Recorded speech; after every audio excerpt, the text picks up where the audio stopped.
There is a certain kind of exhaustion that is bone deep, a weariness that sleep alone cannot touch. It's the exhaustion of holding it all together, of being the sole director, the chief strategist, and the crisis manager of your own life. You know this feeling intimately. It lives in the tense space between your shoulder blades, in the subtle ache of your jaw when you wake up in the morning. It's the low, constant hum of a mind that never truly switches off. A mind always scanning the horizon for the next potential problem, the next variable that needs to be managed, the next conversation that needs to be scripted in advance. You are the tireless conductor of an orchestra where every musician seems to have their own idea of the melody, and you are trying, with every fiber of your being, to bring it all into harmony, to prevent a single discordant note from sounding. The weight of this vigilance is immense. It is the invisible labor of making sure the pieces of your world and the worlds of those you care about stay in their proper places.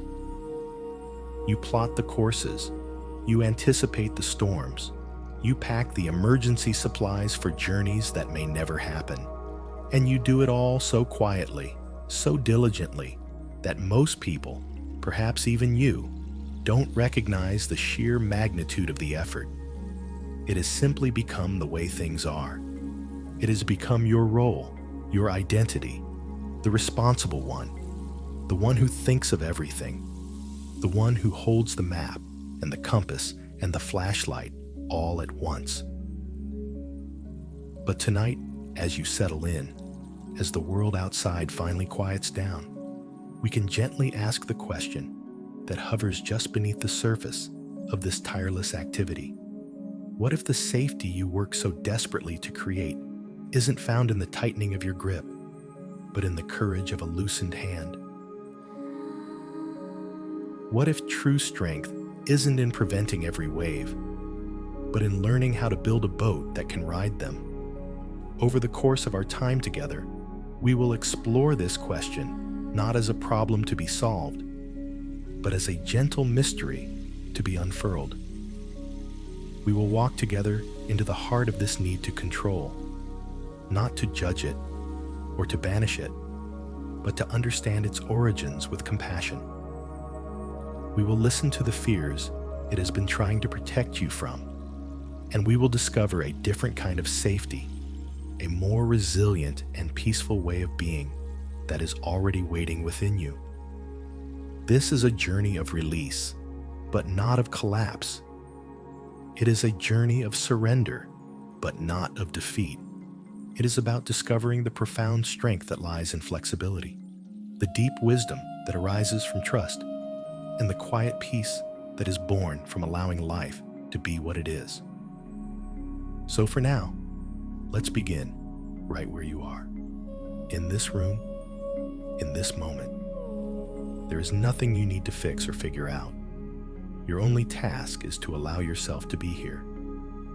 Bring your awareness first to your physical body, the loyal vessel that carries the weight of all your efforts. Notice the point of contact between your body and the surface beneath you. Feel the solidness, the support. It is holding you completely. You do not need to hold yourself up. You can let go into that support. Now, bring a gentle, curious attention to your jaw. This is a place where we store so much tension, so much unsaid, so much effort. Without trying to force anything, just notice if your teeth are clenched or touching. And if they are, simply invite a little space to appear between them. Let your tongue, which may be pressed against the roof of your mouth in a state of readiness, soften and rest gently in the lower part of your mouth. Imagine the muscles on the sides of your face, near your temples and ears, just letting go, smoothing out, releasing a grip you may not have even known you were holding. Feel the softening spread down into your throat. There is nothing you need to say, no argument you need to prepare. You can simply be silent and at ease. Now, let that wave of release travel down into your shoulders. For so many of us, our shoulders live in a constant state of preparedness, hunched slightly forward, braced for an impact, ready to carry the next burden. Right now, in the safety of this space, they can stand down. With your next exhale, imagine your shoulders melting away from your ears. Feel them grow heavy, soft, and wide. As they release, you might feel a warmth or a tingling sensation as blood and energy flow more freely. This is the feeling of letting go. This is the body's sigh of relief. It knows how to do this. You just have to give it permission. Let this feeling of release continue its journey down your arms, past your elbows, through your forearms, and all the way into your hands. Your hands. Think of all they do in a day. They grasp, they hold, they type, they fix, they steer. They are the instruments of your control over the world. But for tonight, their work is done. Notice if they are clenched into fists, even soft ones. See if you can gently invite your fingers to unfurl.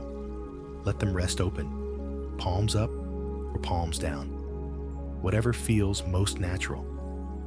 Imagine that you are setting down a heavy bag you have been carrying for miles and miles. Feel the immediate lightness in your wrists, in your palms, in each and every knuckle. These hands don't need to hold on to anything right now. They can simply be at rest.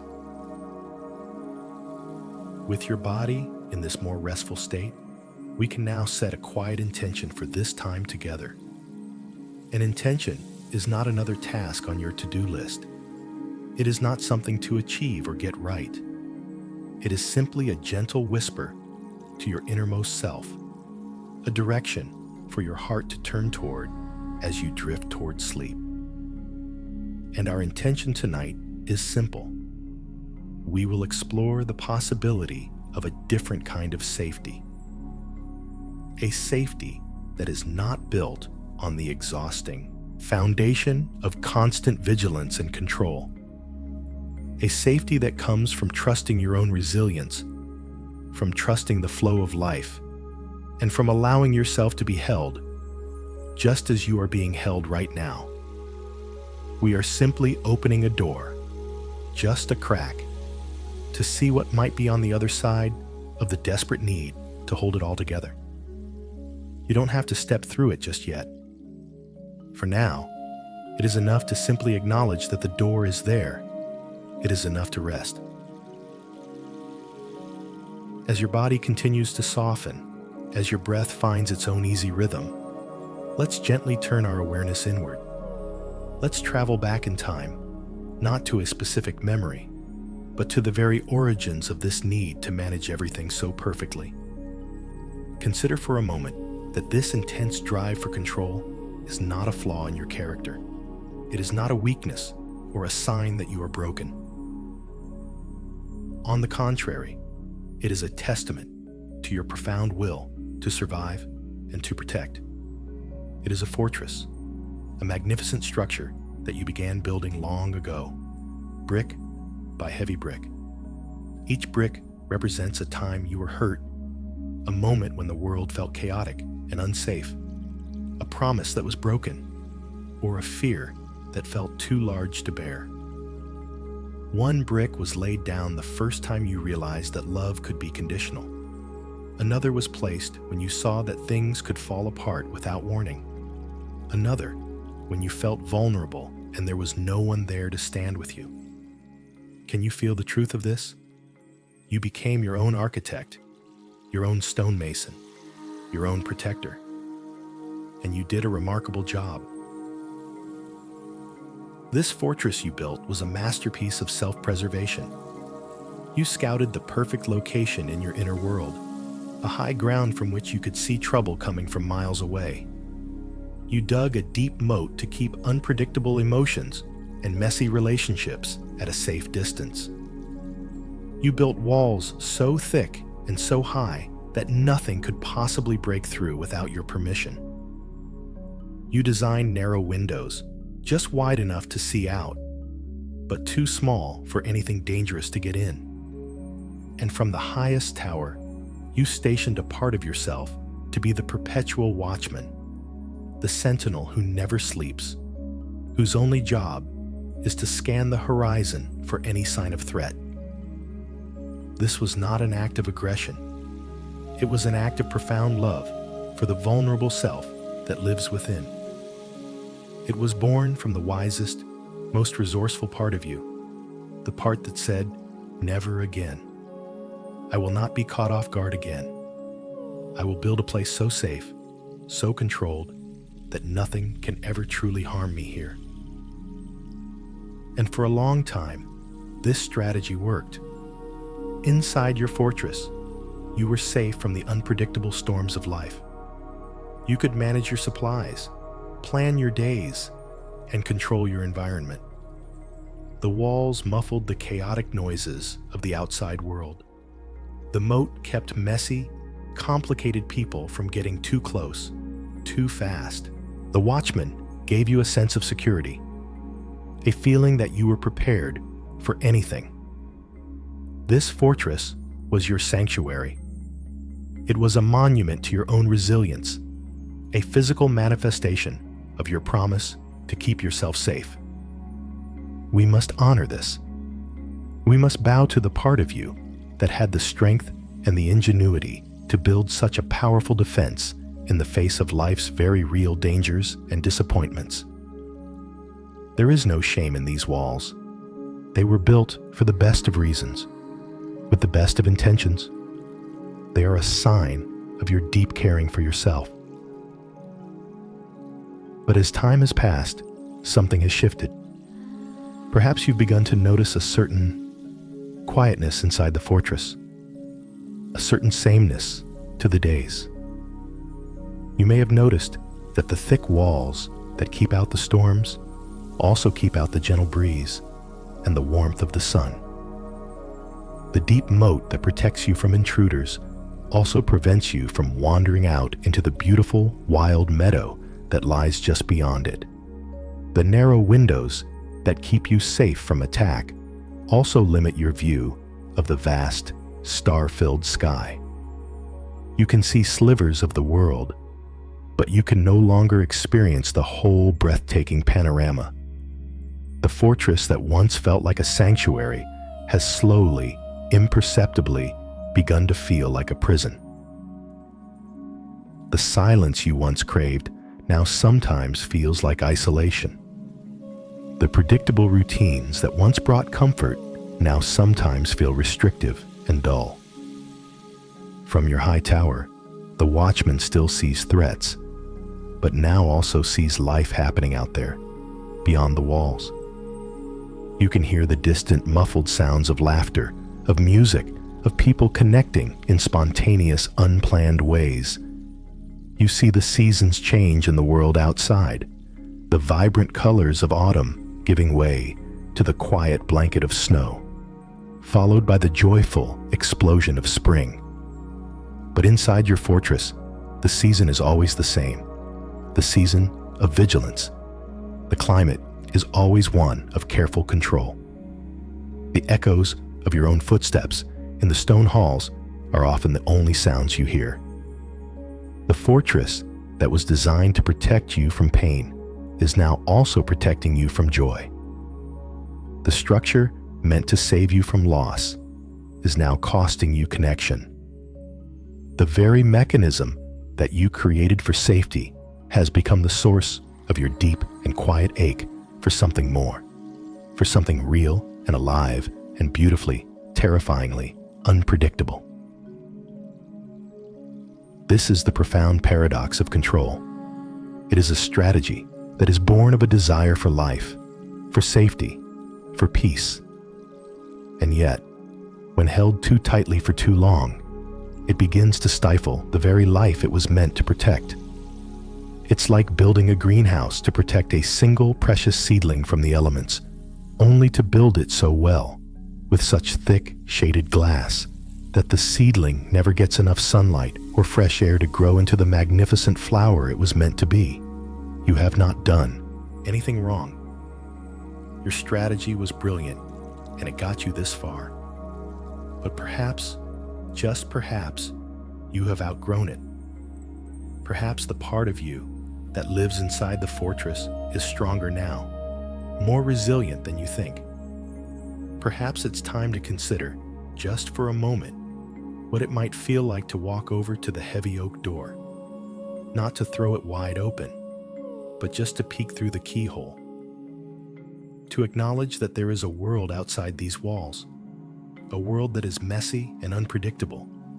Yes, but also vibrant and beautiful and full of a kind of life that you can never experience from the lonely safety of the watchtower. Let's stay with this image of the fortress for a little while longer. Let's turn our compassionate attention to the one who has been running it all, the one who has been on duty day and night, the director, the watchman, you. Imagine the sheer amount of energy this role requires. It is not a 9-to-5 job. There are no weekends off, no paid vacations. It is a 24-hour-a-day, 7-day-a-week commitment. From the moment you wake up, the director's mind is already at work. It's reviewing the script for the day, a detailed document outlining every scene, every conversation, every task.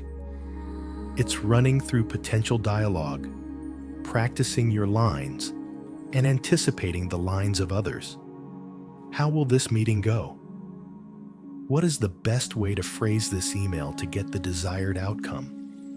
What if there's traffic on the way to that appointment? What should I wear to make the right impression? The mental checklist is endless, a constant stream of calculations and contingency plans. Your mind becomes a complex flowchart of if-then scenarios, a supercomputer running endless simulations of the future, all in an attempt to find the one perfect path where nothing goes wrong. This is not just thinking. This is emotional and energetic labor of the highest order. Think about the immense effort of always scanning the horizon. The watchman in the tower is never at rest. Their gaze is fixed, their muscles tense, their ears attuned to the slightest unfamiliar sound. They are listening, not for the bird song, but for the sound of approaching footsteps. They are looking not at the beauty of the sunset, but for the glint of steel in the fading light. This hypervigilance takes a toll. It floods your system with low levels of stress hormones, adrenaline and cortisol, keeping your nervous system in a perpetual state of low-grade fight or flight. It's like keeping a car engine idling at high RPMs all the time. It burns an incredible amount of fuel, and it creates immense wear and tear on the machinery. This is the source of that bone-deep exhaustion we spoke of earlier. It's the weariness of a nervous system that has forgotten how to stand down, how to trust that it is safe to rest. Your body is tired because it has been braced for an impact that never seems to come. Your mind is tired because it has been holding 1,000 complex variables in the air at once. And then there is the emotional exhaustion that comes when life, in its infinite and wild wisdom, refuses to follow your meticulously crafted script. And it always does, doesn't it? You plan the perfect family gathering, and a sudden rainstorm forces everyone inside, creating a beautiful, chaotic mess that was nothing like your vision of a serene afternoon in the garden. You prepare for a crucial presentation at work, having memorized every point, only to have your boss ask a question from left field that takes the conversation in a completely unexpected direction. You try to have a calm, rational discussion with a loved one, having rehearsed your points with care, and their raw, unpredictable emotion completely derails your plan. Each of these moments, for the director, feels like a failure. Not just a change of plans, but a personal failing. The internal monologue begins. I should have anticipated this. I should have prepared better. If only I had thought of that one variable, this wouldn't have happened. I dropped the ball. The disappointment isn't just with the outcome, it's with yourself. You, the director, the one who is supposed to have it all under control, let something slip. And so, you work even harder. You add more notes to your script. You build higher walls for your fortress. You tell the watchman to be even more vigilant next time. The grip tightens, the effort redoubles, and the exhaustion deepens. This is a lonely and deeply wearying way to live, because the director's role requires you to maintain a certain distance from life. You cannot be both the director of the play and an actor fully immersed in the scene. You are standing in the wings, whispering lines, cueing the lights, worrying about the set pieces, while the play of your own life is happening on stage. You are so busy managing the experience that you don't get to fully have the experience.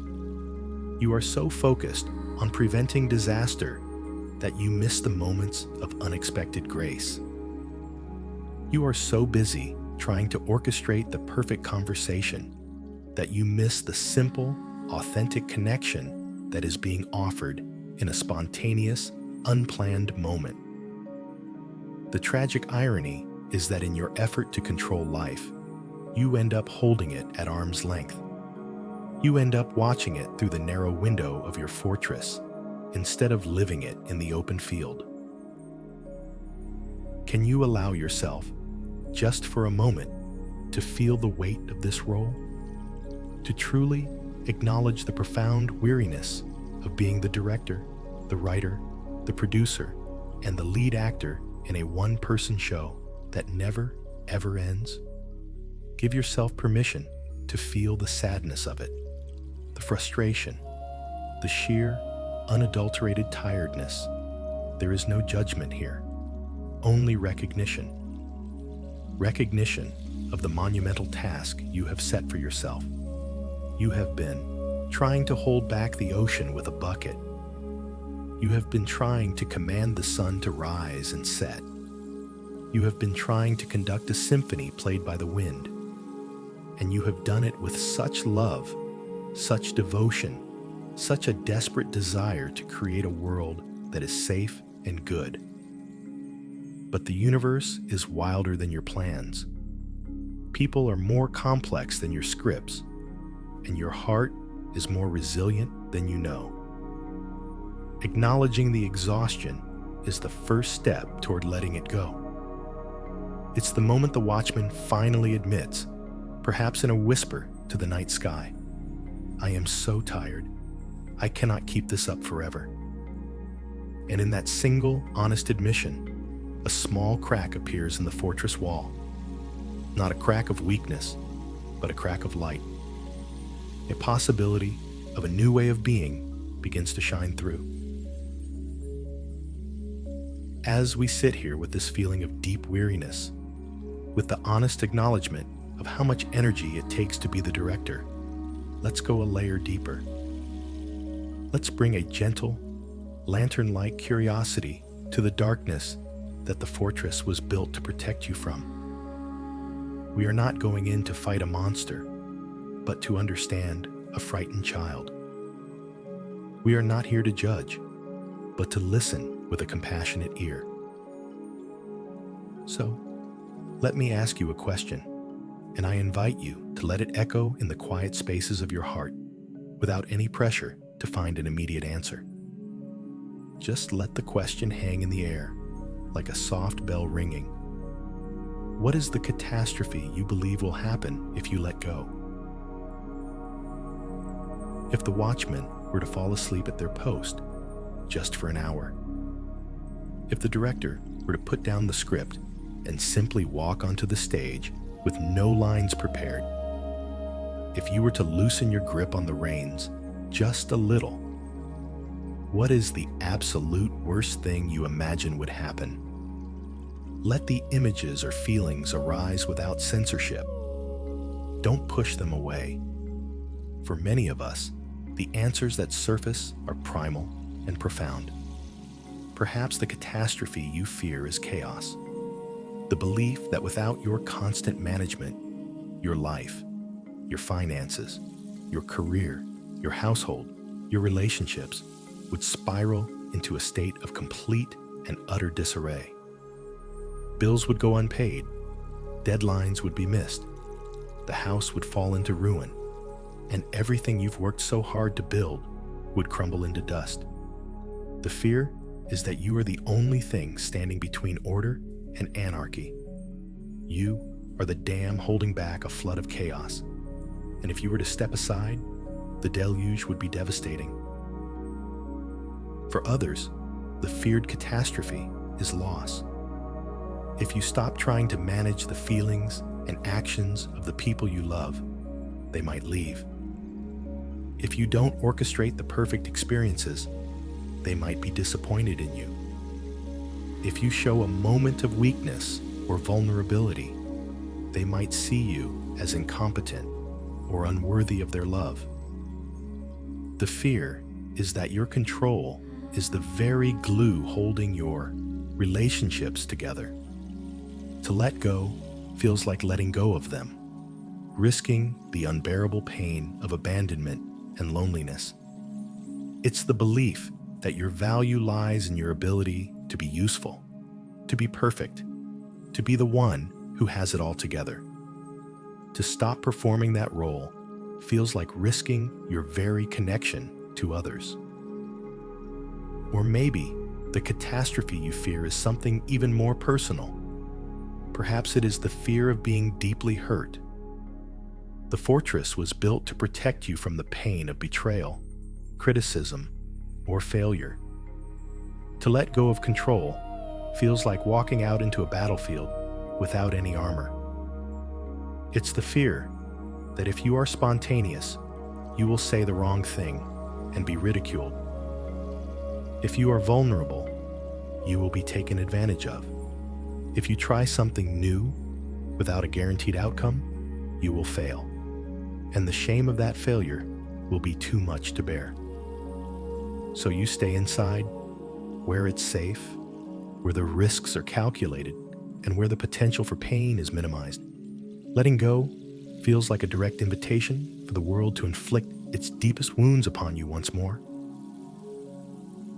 Whatever your particular flavor of feared catastrophe is, chaos, loss, hurt, failure, abandonment, it is essential that we validate it. This fear is not irrational. It is not silly. It is not something you should just get over. This fear is an intelligent, primal instinct. It is the echo of a younger you who at some point experienced evidence that the world could indeed be chaotic, that loss was real, that people could hurt you, and that failure was painful. Your fear is a loyal bodyguard, still operating on a threat assessment from a long time ago. It has a very long memory, and its job is to ensure that you never, ever have to feel that specific kind of pain again. So, when you feel that knot of anxiety in your stomach at the thought of letting go, that is your inner protector screaming, "No, don't do that. It's not safe out there. Remember what happened last time?" And here is the crucial shift in perspective. We don't need to fire this bodyguard. We don't need to banish this fear. We simply need to acknowledge it with gratitude and gently update its information. We can say to that frightened part of ourselves, "Thank you.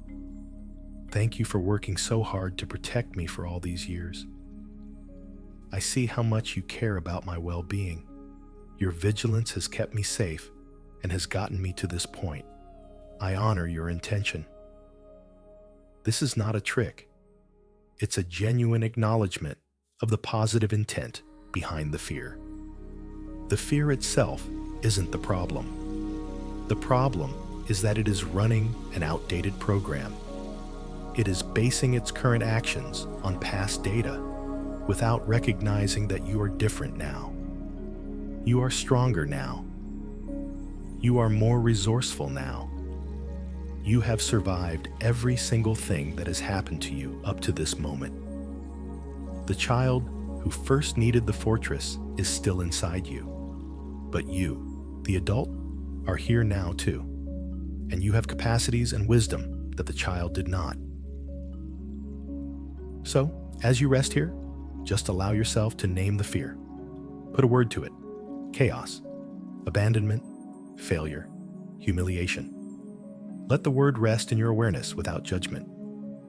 See it not as a monster, but as a terrified messenger holding up a sign. All it wants is to be seen and heard. It doesn't want to ruin your life. It wants to save your life. Your desire to control the world is a direct measure of your deep and profound caring for yourself. It is a sign of your love. And by meeting that fear with understanding instead of with frustration, you begin to soothe the very nervous system that it is trying to protect. You are letting the bodyguard know that you, the adult, are on the scene now, and you can handle things in a new way. You are not going to fire them. You are simply going to give them a new, more updated assignment. And that process begins with this simple, compassionate naming of what lies underneath it all. Having named the fear, having acknowledged its good intentions, we can now turn our attention to one of the most confusing and frustrating parts of this whole experience. This is the great paradox of the tightening grip. It's a cycle you know intimately, even if you've never put it into words. The more you feel things are slipping out of your control, the more you fear the catastrophe. And so the tighter you clench your fist, determined to hold on. And yet, the tighter you grip, the more life itself, the very peace, connection, and joy you are trying to secure, seems to slip right through your fingers. Imagine you are at the beach. You bend down and scoop up a double handful of beautiful fine sand. You want to keep it, to possess it, to study every grain. Your first instinct is to make a tight fist around it, to squeeze it hard so that not a single speck can escape. But what happens the moment you do that? The pressure forces the sand out through the gaps between your fingers. The harder you squeeze, the faster the sand flows out, until all you're left with is a gritty palm and a few stubborn grains. The very act of trying to possess it is what causes you to lose it. But if you were to simply hold the sand in your open, cupped palms, gently and without tension, you could hold it for a very long time. You could appreciate its texture and warmth. You could enjoy it. The control was not in the squeezing, but in the gentle allowing. This is the dynamic you live with every single day. Think of a relationship you care about deeply. You fear losing the connection, so you begin to manage it. You try to say the right things, to plan the perfect dates, to avoid any topic that might lead to conflict. You monitor the other person's moods, trying to anticipate their needs and head off any potential disappointment. Your grip tightens, but the other person, feeling the pressure of your expectations and the lack of space for their own spontaneity, may begin to pull away. They feel managed, not loved. They feel the constriction, not the connection. And so, the very distance you were trying to prevent begins to grow, precisely because of your efforts to control it. The sand is slipping through your fingers. Or consider your desire for peace and relaxation. You've had a stressful week, and you decide, this weekend, I am going to relax. You schedule it. You make a plan for it. You will do yoga at 9, meditate at 10, read a book in a bubble bath at 11. But then you can't quiet your mind during meditation. The book isn't as engaging as you'd hoped. You start worrying if you are relaxing correctly. Your attempt to control and manage your own peace becomes the very source of your stress. You are squeezing so hard to capture the feeling of calm that you completely crush it. The harder you try to force yourself to feel peaceful, the more agitated and frustrated you become. True peace is not a thing to be captured. It is a state to be allowed.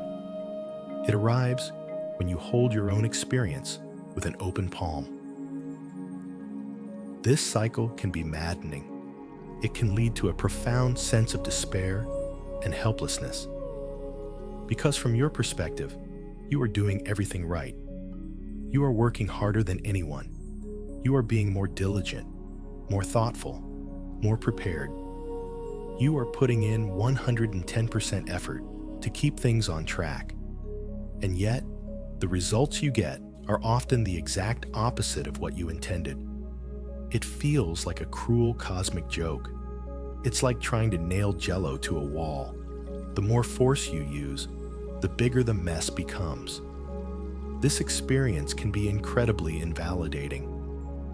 You might think, there must be something wrong with me. Why can't I get this right? I'm following all the rules. I'm trying so hard, and it's still not working. It's so important to validate this confusion and despair. You are not crazy. Your experience is real. You are caught in a feedback loop where the solution you're applying is actually making the problem worse. It's like being stuck in quicksand. Your instinct is to struggle, to fight, to claw your way out. But it's the frantic struggle itself that pulls you deeper. The counterintuitive solution is to stop struggling, to spread your weight, to relax, to float. The way out is the opposite of what your panicked mind is telling you to do. And so it is with control. The way to gain a sense of genuine agency and peace in your life is the opposite of what you've been trying to do. It is not about tightening your grip, but about learning the gentle, courageous art of letting go. Let's use another analogy. Imagine trying to hold water in your hands. If you cup your hands together loosely, creating a gentle bowl, you can hold a surprising amount of water. You can drink from it. You can feel its cool refreshment. But if you try to squeeze the water, to own it, it will instantly escape, leaving you with nothing. Life, love, creativity, peace, they are all like water. They cannot be possessed by force. They can only be received, held gently, and allowed to flow. Your desire for control is the instinct to squeeze. You are thirsty for peace, so you squeeze. You are hungry for connection, so you squeeze. You are desperate for security, so you squeeze. And you are left, time and again, with empty hands and a deeper sense of lack. Tonight, we are simply acknowledging this. We are witnessing this frustrating, paradoxical cycle without judgment. We are seeing, perhaps for the first time, that the problem is not your lack of effort. The problem is the effort itself. The strategy is flawed, not the strategist. And recognizing that is a moment of profound liberation. It means you can stop blaming yourself. You can stop trying harder at the thing that doesn't work. And you can begin, ever so gently, to explore what it might feel like to simply open your hands. Tonight, right here, in this quiet moment, I want to offer you something. It is not a solution, not a technique, not another task to add to your endless list. It is an invitation, an offering of permission. You have permission to stop labeling life's natural, beautiful, and sometimes chaotic unpredictability as your personal failure. For so long, you have carried this burden. Every time a plan went awry, every time someone didn't react the way you expected, every time an outcome differed from your meticulous vision, you have taken that difference and placed it on your own shoulders as a heavy stone of failure. I should have known. I could have prevented this. This is my fault. Each of these thoughts is another stone, and you have been carrying a mountain of them. You have confused the role of director with the role of a god. You have believed, on some deep level, that if you were just smart enough, careful enough, or worked hard enough, you could bend reality to your will. And because reality has its own powerful, unbending will, you have concluded that the fault must lie with you. Let's be very clear about this. The wind will blow, regardless of how you arrange your hair. The rain will fall, regardless of whether you remembered your umbrella. The seasons will turn, bringing with them both blossoms and frost, and it has nothing to do with your performance. The river of life will flow, with its own currents, eddies, and waterfalls, and this flow is not a commentary on your ability to navigate. It simply is. You are a part of this wild, unpredictable dance, not its choreographer. And blaming yourself for the dance not going your way is like a single wave blaming itself for the tide.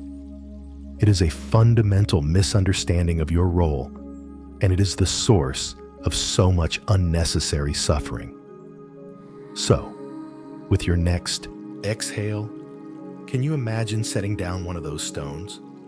Just one.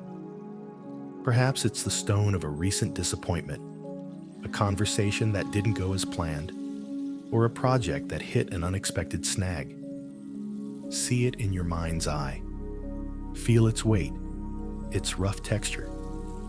Acknowledge the story attached to it, the story of your failure, and then just gently open your hand and let it drop. Let it fall to the ground with a soft thud. It is not your burden to carry anymore. It was never yours to begin with. It was simply life being life. In its place, let's acknowledge something else, something far more true and profound, your incredible strength. Please, take a moment to truly feel this. Think of what it has taken to be the director, the watchman, the fortress builder for all these years. Think of the resilience required to constantly scan for threats, to manage 1,000 details, to carry the emotional weight of your world, and often the worlds of others. You have shouldered responsibilities that were not yours. You have absorbed anxieties that belong to others. You have held the line, stood your post, and refused to buckle under pressures that would have crushed many others. This is not weakness.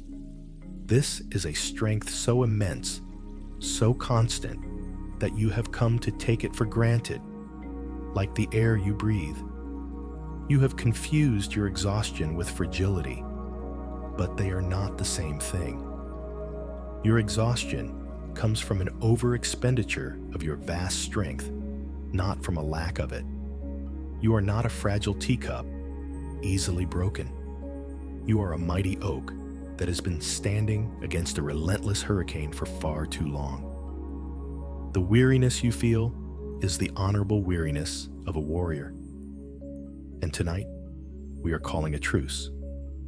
The battle you have been fighting is with the nature of reality itself, and that is a battle no one can ever win. It is time to lay down your arms, not in defeat, but in wisdom. Let us now gently begin to release the identity that has been so intertwined with this effort, the identity of the one who has to hold it all together. It is a role you may have taken on so long ago that you've forgotten it was ever a choice. Perhaps it was in your childhood when you had to be the responsible one, the little adult, because the adults around you could not be. Perhaps it was in a past relationship or a job where you learned that if you didn't do everything, nothing would get done. This identity became a suit of armor. It protected you. It gave you a sense of purpose and value. People came to rely on you. "You're so strong," they would say. "You're so organized. I don't know what we'd do without you." And this praise, this reliance, reinforced the identity. It made the armor feel essential. To take it off would be to risk losing not just your safety, but your very sense of self. Who would you be if you weren't the one in control? Who would you be if you weren't the strong one? The question can be terrifying. It can feel like a void, an emptiness. But tonight, we can reframe it. The question is not about losing yourself, but about discovering the rest of yourself, the parts of you that have been hidden and suppressed beneath the heavy armor of the responsible one. There is a spontaneous you, a playful you, a vulnerable you, a curious you, a you that is perfectly content to not have all the answers. These parts have been waiting patiently for you to feel safe enough to let them out. Releasing the identity of the one who holds it all together does not mean you will become irresponsible or fall apart. It simply means you are making space for a more whole, more integrated version of yourself to emerge. It means you are allowing yourself to be human. Humans are messy, imperfect, and gloriously unpredictable. We need rest. We need help. We make mistakes. We don't have all the answers. And that is not a failure. That is the definition of being alive. So, imagine for a moment that this identity is a heavy cloak you have been wearing. It's a royal cloak, perhaps, stitched with medals of responsibility and badges of honor for every crisis you've averted. It is impressive, but it is also incredibly heavy. Feel the weight of it on your shoulders, the way it restricts your movement. Now, with a slow, deliberate movement of your imagination, reach up and unfasten the clasp at your throat. Feel the release as the clasp gives way, and then just let the cloak slide from your shoulders. Let it pool on the floor around you. You don't have to destroy it or burn it. It has served you well. You can simply step out of it, just for tonight, and feel the immediate lightness. Feel the freedom in your shoulders and your neck. Feel the air on your skin. You are still you. You are still strong. You are still capable, but you are no longer defined by the weight of your burden. You are simply you, standing here in this moment, a little lighter, a little freer, ready to discover what else you might be. Now that you've stepped out of that heavy cloak, now that you're feeling a little lighter, let's engage in a gentle experiment. This is not about forcing a massive change. It is not about dropping everything and letting your world descend into chaos. That is what the fearful part of your mind predicts, and we are not going to prove it right. Instead, we are going to explore the courage of a slightly loosened hand. We are going to conduct a small, safe experiment within the sanctuary of your own being, right here, right now, as you lie comfortably, drifting towards sleep. Bring your awareness back to your hands. We visited them earlier, but let's return to them with a new intention. Imagine, just for a moment, that in your right hand, you are holding a small, fragile bird. This bird represents something precious in your life that you are desperately trying to protect. It could be a relationship, your financial security, your health, or your image of yourself as a competent person. You love this bird, and you are terrified of it flying away or getting hurt. So, your natural instinct has been to hold it tightly, to make a cage of your fingers. Feel that tension in your imagination, the tightening of the knuckles, the pressure of your palm. Notice what happens to the bird when you do this. It struggles. It can't breathe. Its delicate bones are in danger of being crushed. In your very effort to keep it safe, you are harming it. You are suffocating the very life you wish to protect. Now, let's begin the experiment. We are not going to open your hand completely and let the bird fly away into the unknown. That feels too scary, too sudden. Instead, we are just going to lessen the tension, just a little. Imagine your fingers relaxing their grip by just 10%. The bird can now breathe a little easier. It can shift its tiny feet. It's still safely contained within your hand, but the crushing pressure is gone. It doesn't immediately fly away. It stays. It feels the new space, the new sense of safety that comes not from confinement, but from room to breathe. Now, let's loosen the grip a little more. Another 10%. Your fingers are now gently curved, forming a cup rather than a fist. The bird is still there. It might ruffle its feathers, look around, but it is secure. It is held, but not imprisoned. It is protected, but not crushed. This is the space we are exploring tonight. The space between a clenched fist and a completely open hand. It is the space of gentle allowing, of holding with care instead of with force. Let's anchor this experience in your breath, the most powerful and immediate tool you have for release. Your breath is the rhythm of life itself, a constant cycle of receiving and letting go. For the next few moments, let's use the exhale as a direct command to your nervous system to soften. As you breathe in, just notice the breath entering your body, bringing fresh oxygen and energy. And as you breathe out, imagine that your exhale is a warm, gentle breeze flowing through your entire body, and its sole purpose is to soften the clenched places.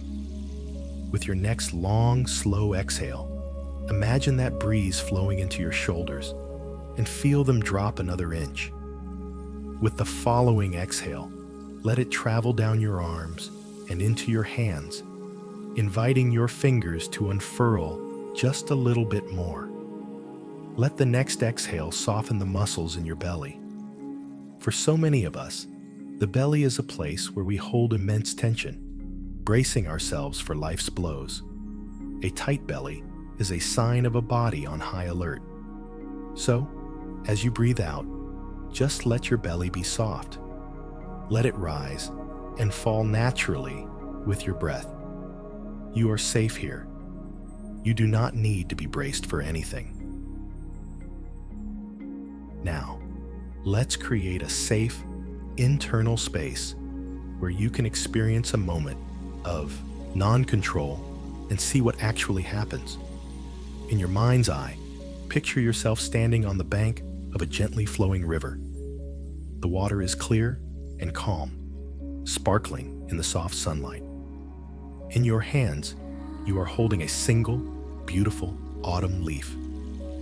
This leaf represents one thing that you are trying to control right now, a worry about tomorrow, a conversation you keep replaying, a decision you are struggling with. You have been holding this leaf, studying it, turning it over and over, trying to understand it, trying to fix it. Now, in this safe, imaginary space, I want you to perform a simple action. Kneel down by the riverbank and gently, deliberately, place the leaf on the surface of the water. That's all. You are not throwing it. You are not pushing it. You are simply placing it on the current. And then, just watch. See what happens. The river accepts the leaf without question. The current takes it and begins to carry it gently downstream. It bobs and it weaves. Sometimes it spins in a small eddy, and for a moment you might think it's stuck, but then the main current catches it again, and it continues on its journey. You are still on the bank. You are safe. Your world has not fallen apart. The sky has not fallen. The catastrophe you feared did not happen. You have simply released one small thing to a power greater than yourself, the power of the river's flow. And as you watch that leaf float out of sight, notice the feeling in your body. Is there a sense of lightness in your hands? A feeling of relief in your chest? A quiet in your mind? You did not solve the problem of the leaf. You did not figure it out. You simply let it go. You trusted the river. And in that act of trust, you found a moment of peace. This is the practice. It is not about abdicating all responsibility. It is about discerning what is yours to hold and what is a leaf that belongs to the river. So much of what you carry, so much of what you try to control, are leaves that do not belong in your fist. They belong to the river of life. Your only task is to release them to the current and to trust that the river knows its way to the ocean. Tonight, as you drift deeper into rest, you can continue this practice. With every exhale, imagine placing another leaf, another worry, another plan, another fear on the gentle surface of that river, and watch it float away, leaving you a little lighter, a little freer, a little more at peace. As you float in this space of gentle release, let's explore a new understanding of what it means to be strong. For so long, your model of strength has been that of the fortress, rigid, unyielding, impenetrable. You have equated strength with the ability to withstand pressure without bending, to hold your ground, to never show a crack in the facade. In the natural world, this kind of strength is embodied by the mighty oak tree. It is a magnificent sight, tall, solid, with a thick trunk and deep roots. It seems invincible, a symbol of permanence and unshakable power. When gentle breezes blow, the oak tree doesn't even notice. When stronger winds come, it stands firm, its branches barely moving. It resists the force of the wind with all its might. And for a long time, this strategy of rigidity seems to be the very definition of strength. But then, the storm of the century arrives, a hurricane with winds of immense and terrifying power. The oak tree does what it has always done. It stands its ground. It resists. It refuses to bend. And as the wind howls with ever-increasing force, a terrible cracking sound echoes through the forest. The trunk, which could not or would not yield to the power of the storm, splinters and snaps. The magnificent tree, a symbol of unbending strength, comes crashing to the ground, its powerful roots torn from the earth. Its very strength became its fatal flaw. Now, let's look at another kind of tree that grows nearby, often right by the riverbank. The willow. The willow tree presents a very different picture of strength. Its trunk is slender, its branches long and graceful, weeping toward the ground. It does not look powerful in the same way the oak does. It seems soft, pliable, almost delicate. When the gentle breezes blow, the willow dances with them. When the stronger winds come, its branches sway and whip in the air, moving in harmony with the force being applied to them. And when the hurricane arrives, the willow puts on a spectacular display. It bends. It yields. Its entire trunk may bow down, its branches sweeping the ground, looking for all the world like it is about to be broken. But it does not resist the wind's power. It incorporates it, moves with it, lets the energy flow through it and past it. And when the storm finally passes, the mighty oak lies broken on the forest floor, but the willow slowly, gracefully rises again. It may have lost a few leaves, perhaps a small twig or two, but it is fundamentally intact. It has survived. Its flexibility was its strength. Its ability to yield was its power. For your entire life, you have been trying to be the oak tree. You have believed that strength is rigidity. You have met every storm, every criticism, every disappointment, every unexpected change of plans with resistance. You have braced yourself, tightened your muscles, and refused to be moved. And it has been exhausting. And in the biggest storms of your life, you have felt yourself coming close to that breaking point, that terrible splintering inside. You have felt the cracking of your own spirit under the immense pressure of trying to be unbendable in a world that is constantly in motion. What we are exploring here tonight is the possibility of willow tree strength. This is not weakness. It is not about being a pushover or having no boundaries. The willow is still firmly rooted. It does not get up and fly away with the wind, but its upper body, its way of being in the world, is fluid and responsive. Let's reframe this. What you have called strength, rigidity, control, unyieldingness is, in fact, a form of fragility. Anything that is completely rigid is brittle. A glass rod is rigid, and it shatters easily. A steel beam is rigid, and under enough pressure, it snaps. True resilience, the ability to withstand life's pressures and bounce back, is found in flexibility. Think of the spider's web, which can withstand a gale by yielding to it.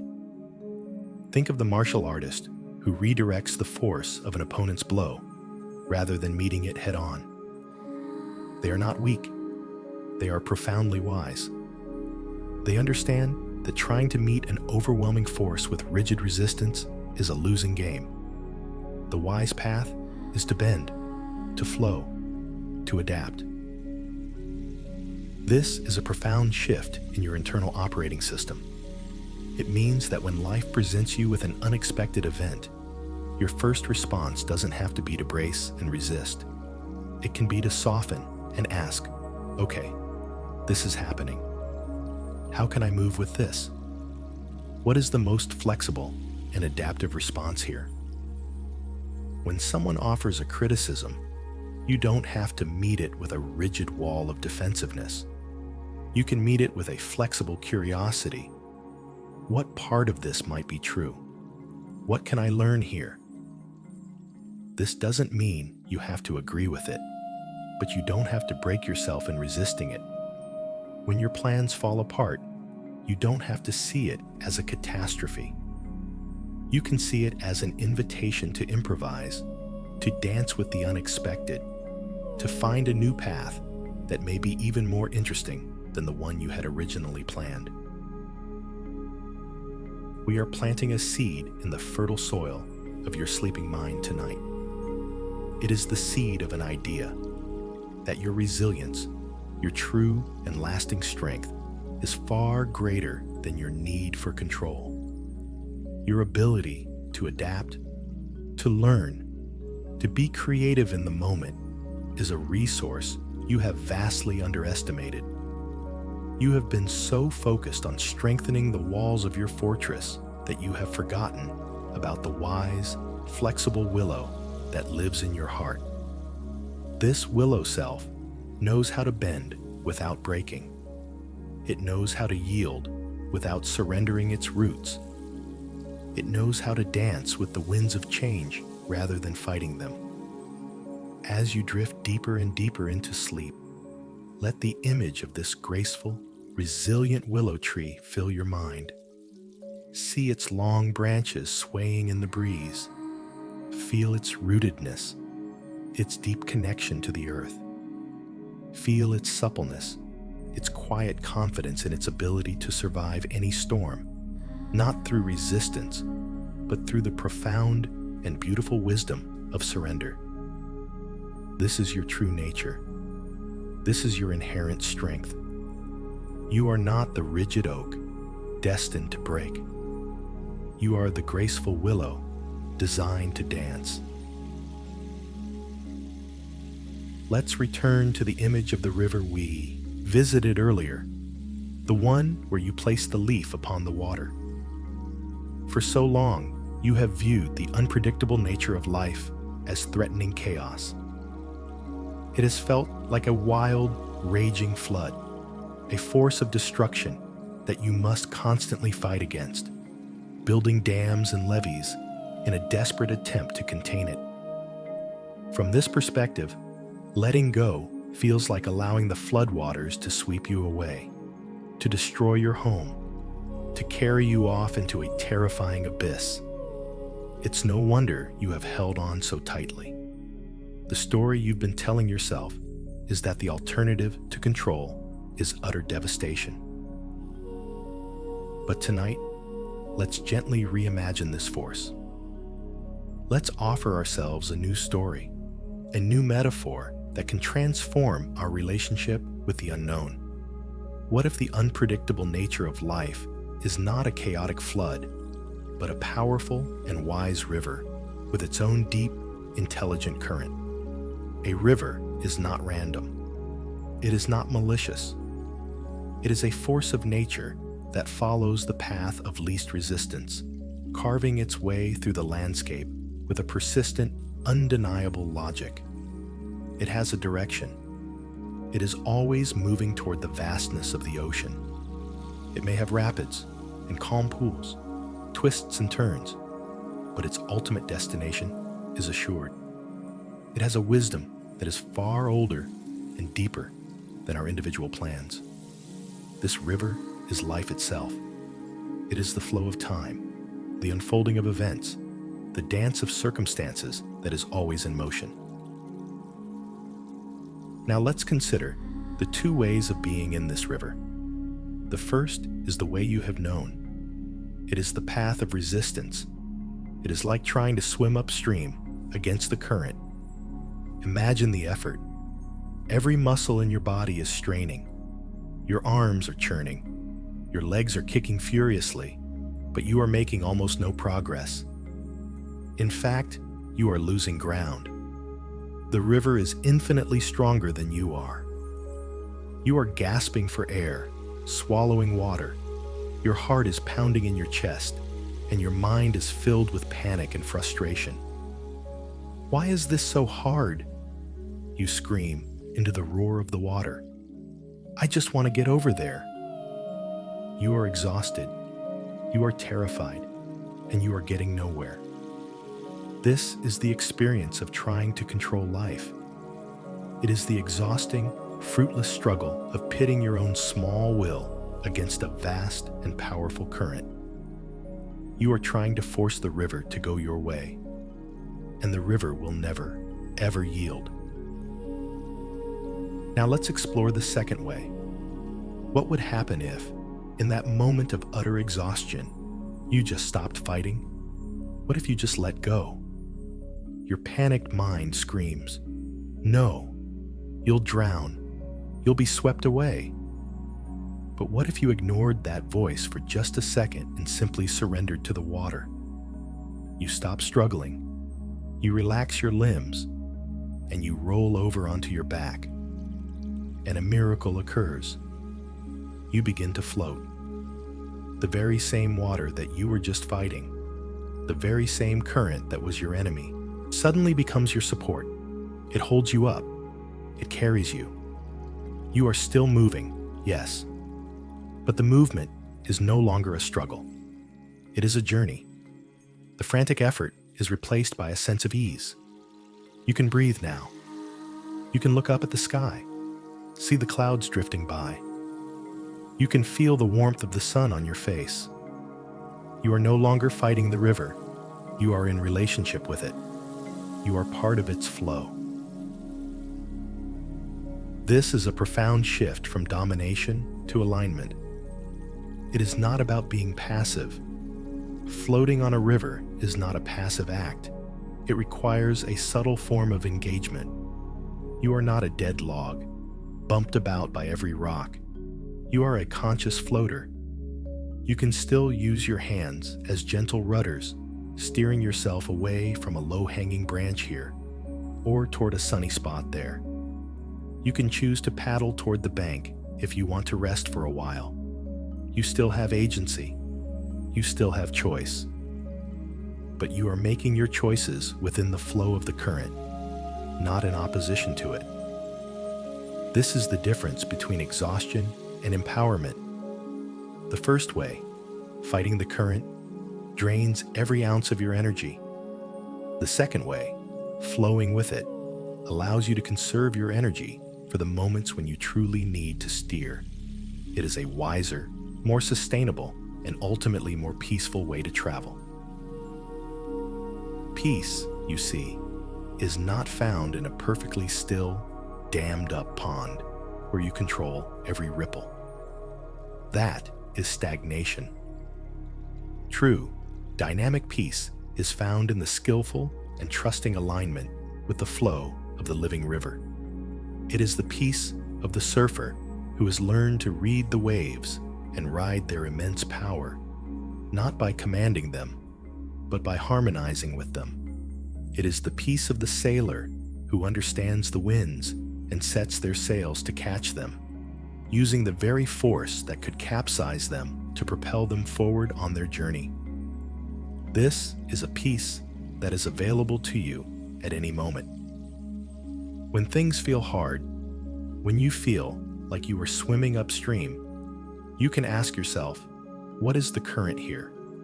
What is life trying to do? And how can I align myself with that flow instead of fighting it? This reframing from chaos to current is a deep and healing medicine for the controlling mind. It takes the terrifying randomness out of the equation and replaces it with a sense of intelligent, albeit mysterious, unfolding. It allows you to relax your guard, to trust that even when you don't understand the twists and turns of the river, it is still carrying you toward the ocean. It is carrying you toward wholeness. As you continue to drift toward sleep, let yourself become that floater on the river. Feel the water supporting your body completely. Release the need to know exactly what is around the next bend. Release the need to swim against the current. Just for tonight, allow the gentle, wise current of the river of night to carry you effortlessly toward the deep, calm, and restorative ocean of sleep. There is nothing for you to do but to let go and be carried. Trust the flow. Floating on this river, held by a current you are beginning to trust, we arrive at a crucial turning point in our journey. It is time to redefine the very concept that has driven your entire strategy of control. It is time to redefine safety. For your entire life, your working definition of safety has been this. Safety is the absence of bad things. Safety is preventing all pain, all loss, all disappointment, and all uncertainty. From this definition, the only logical strategy is to build a fortress, to be the vigilant watchman, to try and control every possible variable. If safety is the absence of threats, then your primary job must be to eliminate or manage all potential threats. This is the definition that has fueled your exhaustion. It has set you an impossible task because a life without pain, loss, or uncertainty is not possible. It does not exist. So, you have been playing a game you are mathematically guaranteed to lose, and you have been blaming yourself for losing it. Tonight, let's gently set aside that old, impossible definition and pick up a new one. Let's try it on, see how it feels. The new definition of safety is this. Safety is not the absence of threats. True safety is trusting your ability to handle whatever comes. Read that again in your mind. Let it sink in. Safety is trusting your ability to handle whatever comes. This shifts everything.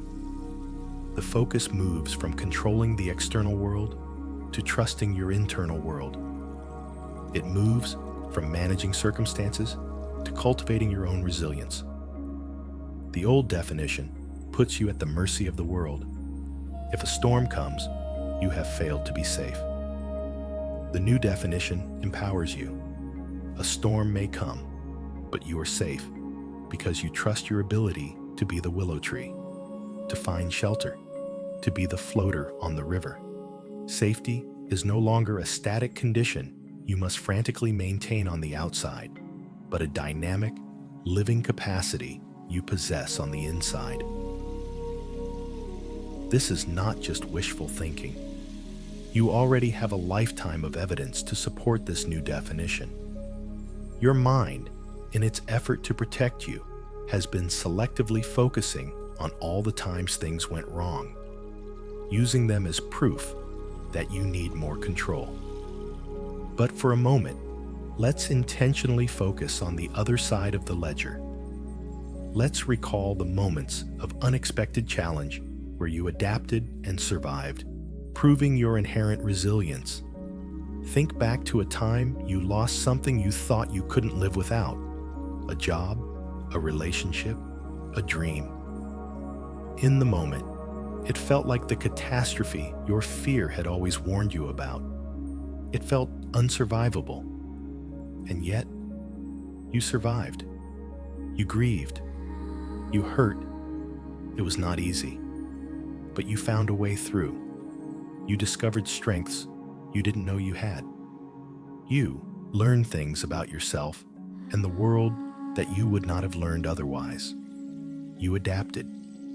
You are here tonight, having survived that which you once thought was unsurvivable. That is proof of your resilience. Think about a time you had to do something you were terrified of: a public speech, a difficult conversation, a journey to an unfamiliar place. Your controlling mind wanted to script every moment, to plan for every contingency. But in the moment, your script went out the window. Things happened that you did not plan for. And what did you do? You improvised. You responded. You found the words. You navigated the unexpected. You were present and resourceful and creative in a way that your planning mind could never have anticipated. You handled it. That is proof of your resilience. Think of all the small, daily moments of non-control. The traffic jam that made you late. The appliance that suddenly broke. The friend who canceled plans at the last minute. Each one was a tiny deviation from your script, a small wave rocking your boat. And what happened? You dealt with it. You found another route. You called a repair person. You enjoyed a quiet evening alone. You adapted over and over again in 1,000 ways every single day. The truth is, you have spent your entire life handling things you couldn't control. You are an expert at it. You just haven't been giving yourself credit. You have been so focused on the moments when control slipped that you've missed the triumphant story of your own adaptability. The old definition of safety, preventing all bad things, requires you to be a fortune teller.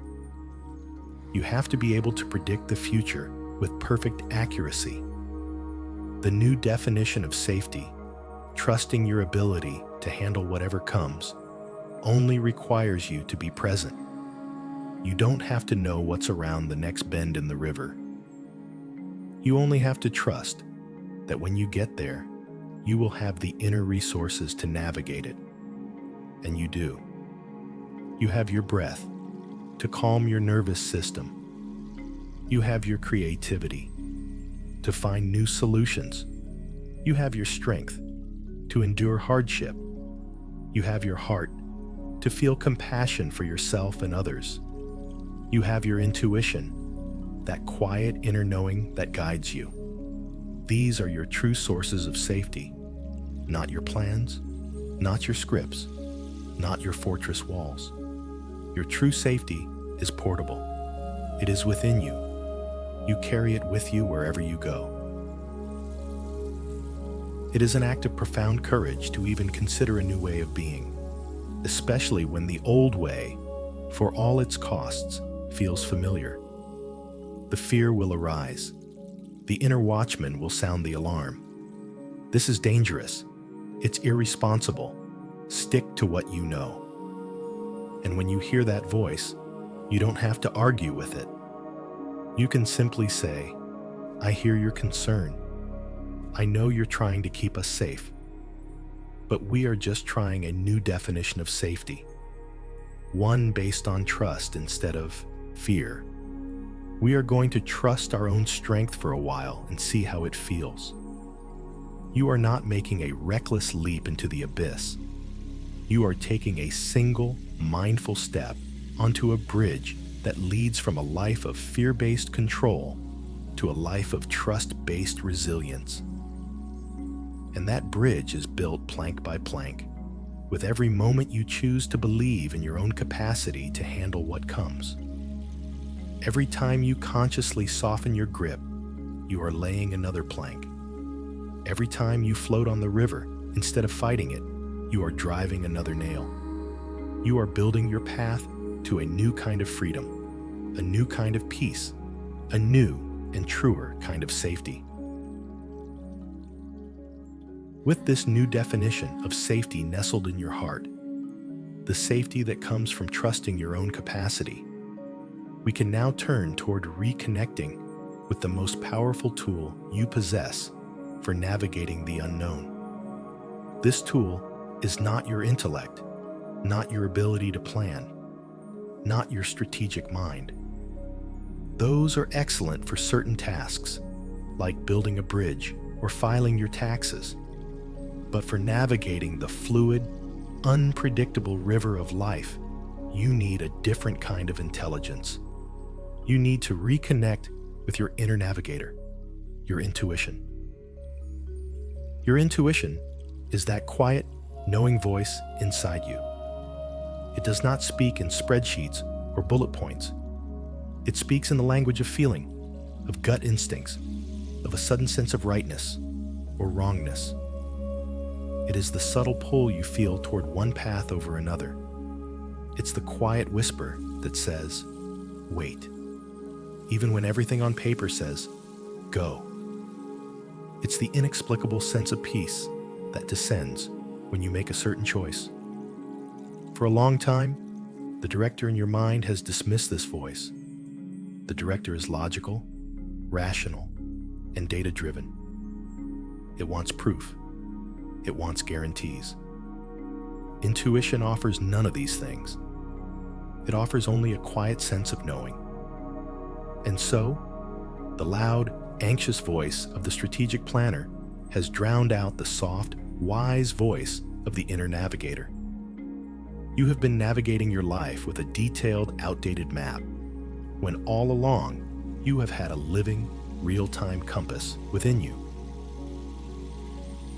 Reconnecting with your intuition is not a mystical process. It is the simple practice of learning to listen again. It's like tuning a radio. At first, all you hear is the static of your anxious, controlling thoughts. But if you patiently and gently turn the dial, you begin to hear a faint signal underneath the noise. The more you tune into it, the clearer the signal becomes. One of the best ways to hear this signal is to drop your awareness out of your head and into your body. Your body is a magnificent intuitive instrument. It is constantly giving you feedback about your environment, about people, about decisions. When you are considering a choice and you feel a sense of expansion in your chest, a feeling of openness and ease, that is your intuition saying, yes, this is aligned. When you are around a certain person or in a certain situation and you feel a subtle clenching in your gut, a tightening in your throat, a sense of wanting to shrink or pull back, that is your intuition saying, "Pay attention. Something is not right here." You have been trained to ignore these signals, to push through them, to override your body's wisdom with your mind's logic. Tonight, we are giving you permission to honor these signals as valid and important data. Your body knows. Building trust in your capacity to be present, resourceful, and creative is the core of this work. Your controlling mind operates from the premise that the you in the future is an idiot. It believes that the future you will not know what to say or do when the unexpected happens. So the present, you must prepare a detailed script and emergency kit for them. But this is a profound distrust of yourself. The truth is, the you that will exist in that future moment will be just as wise and resourceful as the you that exists right now. And you will have one crucial advantage that the planning mind can never have. You will be there. You will be in the actual situation with real-time information. You can respond to what is actually happening, not what you feared might happen. Trusting your inner navigator means trusting that when the moment comes, you will know what to do. Not because you planned it, but because you are present to it. Think about it this way. You cannot learn to ride a bicycle by reading a book about it. You can study physics, you can memorize the instructions, but at some point, you have to get on the bike. And when you do, your body learns to balance in a way that your conscious mind can't even comprehend. It is an intuitive, felt sense of adjustment and response. Life is like riding a bicycle. Your plans and scripts are the books you read beforehand. They might be helpful, but they will never teach you how to ride. The only way to ride is to get on and trust your body's intuitive ability to find its balance, moment by moment by moment. Your inner navigator is your sense of balance.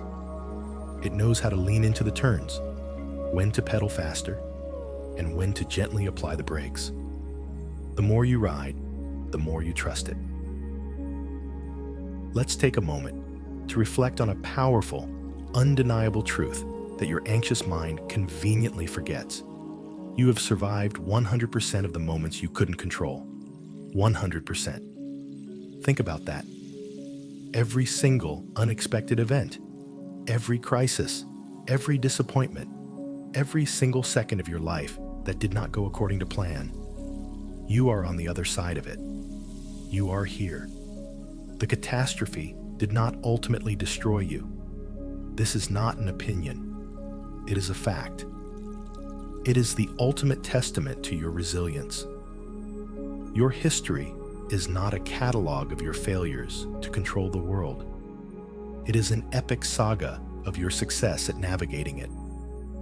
You are a seasoned, skilled, and profoundly experienced navigator of the unpredictable. You just have to start believing it. You have to start trusting the captain of the ship instead of constantly giving them a flawed map and screaming directions from the shore. The captain is your intuition. It has been at the helm all along, quietly steering you through every storm, even while the director in your head was panicking. So, as you drift deeper now, let your awareness settle in the center of your being. It could be your heart, your gut, your core. Find a place that feels like home inside you. This is the seat of your inner navigator. And from this place, just offer a silent acknowledgement, a word of thanks. Thank you for always being here. Thank you for guiding me, even when I wasn't listening. I am ready to start listening now. You don't have to force anything. You are simply opening a line of communication.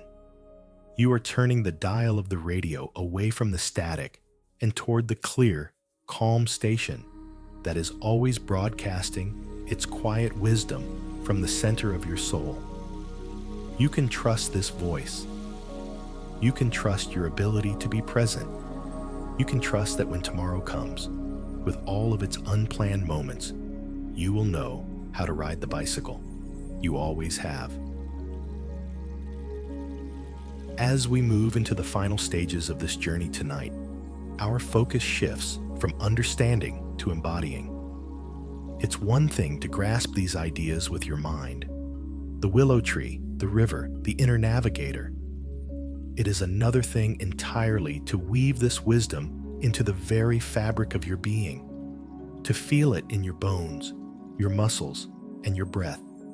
This is the process of integration, where a new way of thinking becomes a new way of being.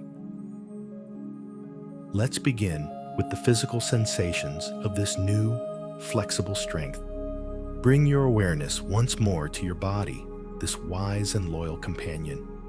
Let's do a gentle scan, not looking for tension this time, but inviting in the physical feelings of release and trust. Start with your belly. For so long, it has been a place of tension, a core held tight and braced. Now, imagine it soft. A soft belly is not a sign of weakness. It is a sign of profound safety. It is the physical manifestation of a nervous system at ease. It says to the world, I am not expecting an attack. I am open. I am receptive. As you breathe, let your soft belly rise and fall with a gentle, oceanic rhythm. Feel the quiet power in this vulnerability. It is the feeling of no longer needing to be on guard. It is the feeling of being at home in your own skin. Now, bring that same quality of softness to your shoulders. Imagine them wide and released, no longer carrying the weight of the world, but resting in a state of graceful balance. An open posture, with shoulders back and down, is the body language of trust. It signals that you are not shielding your heart from life, but are willing to meet it with an open and engaged presence. Feel the space this creates in your chest, around your heart center. This is the physical space for compassion, for connection, for joy. A clenched posture restricts the heart, both literally and emotionally. An open posture allows the heart to breathe. Let yourself feel this openness now. It is the feeling of the willow, flexible and free, rather than the rigid oak. It is the feeling of being able to bend and sway with whatever comes your way. Now, let's integrate the central understanding of our journey on a deeper level. Letting go of control is not giving up. Let that sentence echo within you. Letting go of control is not giving up. In fact, it is the exact opposite. Giving up is a state of collapse, of helpless resignation. It is saying, there's nothing I can do, so I won't do anything. It is a posture of defeat. Letting go, on the other hand, is an active, courageous, and profoundly wise act of trust. It is saying, I will do what is mine to do, and I will release what is not. I will focus my energy on what I can influence, my responses, my attitude, my choices, and I will trust the larger flow of life to handle the rest. It is a strategic and intelligent allocation of your precious energy. It is moving from the role of the frantic, micromanaging director to the calm, wise, and empowered navigator. The director tries to control the weather. The navigator trusts their skill to sail the ship in whatever weather arrives. One is a fool's errand, the other is mastery. Let's honor the journey you have taken tonight. You began in a place of deep exhaustion, feeling the immense weight of holding it all together. You stood as the lonely watchman in the high tower of a fortress you built to keep yourself safe. You acknowledged the good intentions behind this fortress, but also the prison it had become. You felt the weariness of the director, trying to make life follow a script it refused to read. You had the courage to look beneath the control and name the deep fears of chaos, loss, and hurt that were driving you. You saw the frustrating paradox of the tightening grip, how the harder you squeezed, the more life slipped through your fingers. You gave yourself permission to release the burden of failure and to step out of the heavy cloak of the one who has to get it all right. You practiced the gentle art of the loosened hand, learning to hold life with care instead of with force. You began to trade the brittle strength of the oak for the resilient flexibility of the willow. You reframed life's unpredictability from a chaotic flood to a wise and powerful river. You adopted a new definition of safety, one based on your inner resilience rather than your outer control. And you reconnected with the quiet, trustworthy voice of your inner navigator. This is a hero's journey. It is the archetypal journey from a smaller, fear-based version of yourself to a larger, more trust-based one. From the fearful protector to the wise navigator. Take a moment to feel a sense of gentle pride and compassion for yourself. This is not easy work. It is the great work of becoming a conscious human being. It requires courage, honesty, and a willingness to be vulnerable. You have shown all of these things tonight. The seeds you have planted in your mind and heart during this time will continue to grow, watered by your intention and warmed by the light of your own awareness. This wisdom is now a part of you. It is woven into your breath, into the soft stillness of your body, into the quiet of your mind. You will not be perfect at this tomorrow, and that is perfectly okay.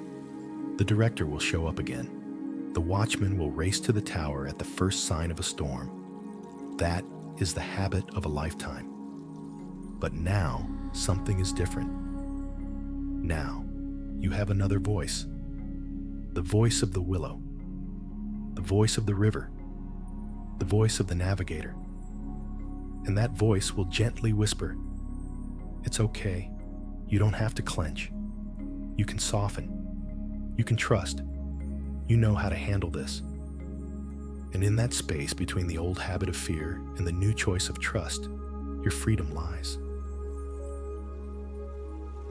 And now, as our time together gently draws to a close, let's deepen the image that has carried us through this latter part of our journey. Let's return to the river. But the sun is set now. The world is bathed in the soft, silvery light of the moon. This is the river of night, the current that flows from the busyness of the day to the deep ocean of sleep. You are floating now, gently on your back. The water is the perfect temperature, holding you, supporting you completely. You have learned its nature. You know it is not chaos, but a wise and steady current. You have surrendered your struggle, and in doing so, you have found a perfect sense of peace. You can feel the gentle rhythmic motion as the river carries you along. It is a motion that is profoundly soothing, like being rocked in a cosmic cradle. There is no effort required on your part. You have released the oars of control. They are no longer in your hands. Perhaps you can see them floating in the water nearby. Two pieces of wood drifting along with you, no longer needed. Their work for the day complete. Your only task now is to receive this support, to allow yourself to be held, to let the river do the work. Look up from your place in the water. The sky above is a vast canopy of deep indigo, scattered with 1,000,000 diamond-bright stars. They are ancient and silent witnesses to your journey. They have watched over this river for eons. They have seen countless travelers float just as you are floating now, there is a profound sense of perspective in their distant light. The worries and plans that seemed so monumental in the daylight now shrink to their proper size under the immensity of this night sky. The stars are watching over you. The moon is watching over you. The ancient, wise river is holding you. You see, you don't need to watch over the world tonight. The world is perfectly capable of watching over you. You can release your post as the vigilant watchman. The stars have taken the night shift. They have been doing it for billions of years. They are very, very good at it. The air is still and quiet. The only sounds are the gentle lapping of the water against the riverbanks, and perhaps the distant soft call of a night bird. These are the lullabies of the natural world. Listen to them. Let them wash over you, just as the water washes over your skin. These sounds are a reminder that the world continues its beautiful, rhythmic dance even when you are not managing it. The crickets sing their song without a conductor. The moon rises without a command. The river flows without your permission. All is well. Everything is unfolding exactly as it should. Your effort is not required for the planet to continue its spin. You can, at last, truly rest. You can let go of the immense and unspoken belief that if you stop holding it all together, everything will fall apart. Look around you from your place in the water.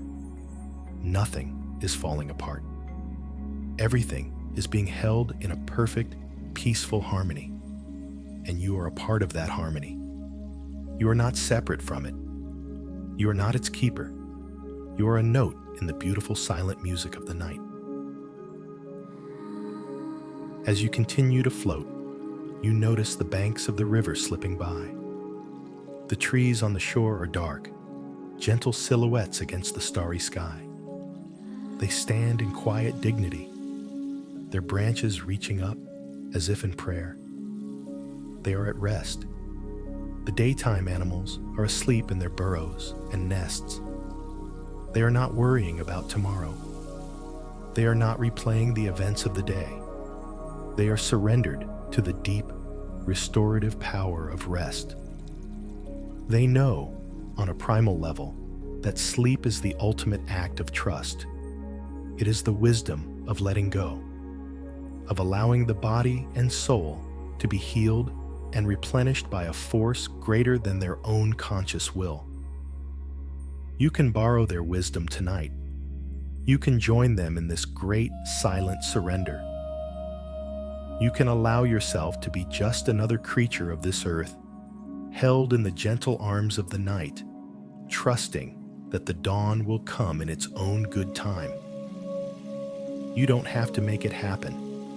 The river is carrying you now toward a place where the current slows, where the water becomes even more calm, almost like glass. You are approaching the mouth of the river, the place where it merges with the great silent ocean of deep sleep. There is no sharp transition, just a gradual widening, a slow dissolving of the banks, a growing sense of infinite space and peace. The gentle rocking motion begins to subside, replaced by a feeling of profound stillness. You are still being held, but now you are being held by the vast, deep quiet of the ocean itself. You have arrived. Your journey for today is complete. You have let the current carry you home to this place of perfect rest and safety. There are no more shores to watch, no more currents to navigate. There is only the vast, peaceful expanse of the ocean of sleep, and you, floating effortlessly within it, completely and utterly at peace. And now, in this place of profound stillness, held by the silent ocean of sleep, the pace slows even more. The words become softer, gentler, with longer and longer spaces between them, allowing you to simply drift, to dissolve into the peace that is already here. There is nothing left to understand, nothing left to figure out. The thinking mind, the director, can finally take its rest. Its work is done. You can thank it for its diligence, for its tireless efforts to keep you safe, and then you can gently give it permission to go off duty for the night. Imagine it hanging up its cloak, turning off the bright lights in the control room, and settling into a soft, comfortable chair to sleep. It has earned its rest, and so have you. Sleep is the ultimate act of letting go. It is the final, beautiful surrender of the day. Every night, life offers us this profound practice in trust. To fall asleep, you must let go of control. You cannot force sleep to come. The harder you try, the more it eludes you. You can only create the conditions for it, and then surrender. You must trust that the world can and will turn without your conscious supervision. You must trust that your body knows how to breathe without your command. You must trust that your heart will continue to beat in its steady, faithful rhythm. Sleep is a nightly lesson in the wisdom of the willow tree, the wisdom of the river. It is a lesson in yielding, in allowing, in trusting a power and an intelligence that is deeper than your own mind. And you are a student of this wisdom now. You are ready to embrace this lesson. So let us release the last remnants of the day, like dust motes settling in a quiet room. Let the thoughts and worries of the day that is past just settle.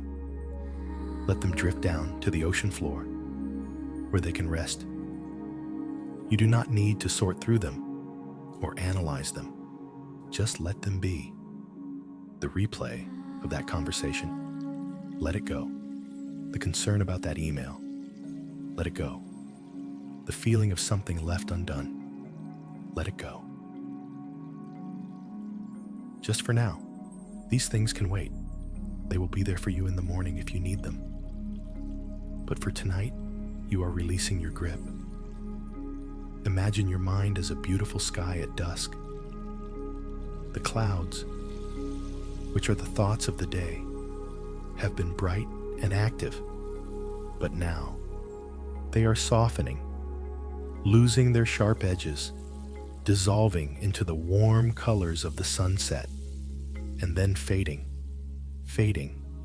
into the clear, deep indigo of the night, leaving only peace, leaving only stillness.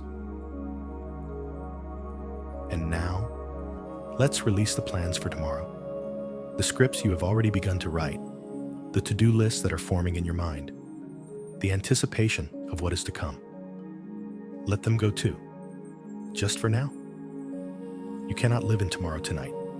You can only be here, in this moment of deep, profound rest. So, gently place those plans into a small, beautifully crafted wooden box. See the intricate carvings on the lid.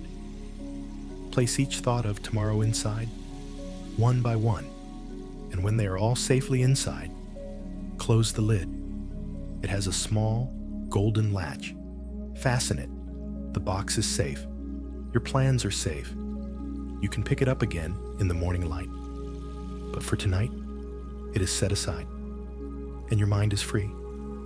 Free from the past, free from the future, resting completely in the soft, silent peace of the present moment. You are floating now in this vast, warm, dark ocean. There is no up or down, no beginning or end. There is only the gentle, peaceful sensation of being. You are held. You are safe. There is nothing required of you here. Nothing to do. Nothing to manage. Nothing to control. Your only work is to allow. To allow the stillness to deepen. To allow the quiet to expand. To allow your body to sink into an even deeper state of relaxation. And to allow the gentle, healing waves of sleep to wash over you, cleansing you, restoring you, making you whole. Allow sleep to come. It is a friend. It is a gift. You can welcome it. You can surrender to its embrace. Let go.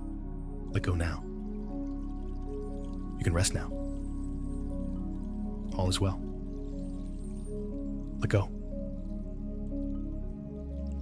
There is a deep and quiet wisdom in this release. What if the most powerful action you could ever take is to do nothing at all? What if your greatest strength lies not in your effort, but in your surrender? We spend our waking lives striving, planning, pushing, and perhaps all of it is just the long journey back to this simple, profound truth that we are held by something far greater than our own understanding. That peace is not a destination to be reached through struggle, but a home that is always waiting for us to return to, simply by letting go. Consider the possibility that your life is not a problem to be solved, but a mystery to be lived. A masterpiece that is being painted through you, not by you. Your attempts to control every brushstroke, to know the final image before it is complete, have only brought you tension. What if your true role is simply to be the most willing, most present, most trusting canvas you can be? To allow the colors and shapes to appear as they will, trusting the hand of the artist. What masterpiece might emerge from a life lived with that kind of faith? 5. Sinking deeper now. Deeper into the soft, warm darkness of complete relaxation. Every muscle in your body is heavy, loose, and limp. You feel a sense of profound heaviness, as if you are sinking gently into the very mattress that supports you. It is a comforting weight, a grounding weight, the weight of complete and total release. 4. The world outside is fading away. The sounds of the room, the feeling of the air on your skin, they're all becoming distant, unimportant. Your awareness is withdrawing from the outer world and turning completely inward, toward the silent, peaceful center of your own being. You are drifting now on a slow, gentle tide, away from the shores of wakefulness. 3. Deeper and deeper still. You are now entering the quiet sanctuary between waking and sleeping. A beautiful, hazy, dreamlike space where anything is possible. In this space, your body knows exactly how to heal itself. Your mind knows exactly how to find its peace. You don't have to direct this process. You can simply allow it, trusting the deep, innate wisdom that is healing you, restoring you even as you sleep. 2. Almost there now? You are on the very edge of the deep ocean of sleep. You can feel its pull. It is a gentle, loving invitation, an embrace that promises perfect rest, perfect peace. There is no resistance left in you now, only a soft and easy willingness to let go completely, to dissolve into this peace, to become one with this quiet. 1. You are asleep now, deeply, peacefully asleep. There is nothing more to do, nothing to manage. Just allow sleep to hold you. Allow yourself to be held.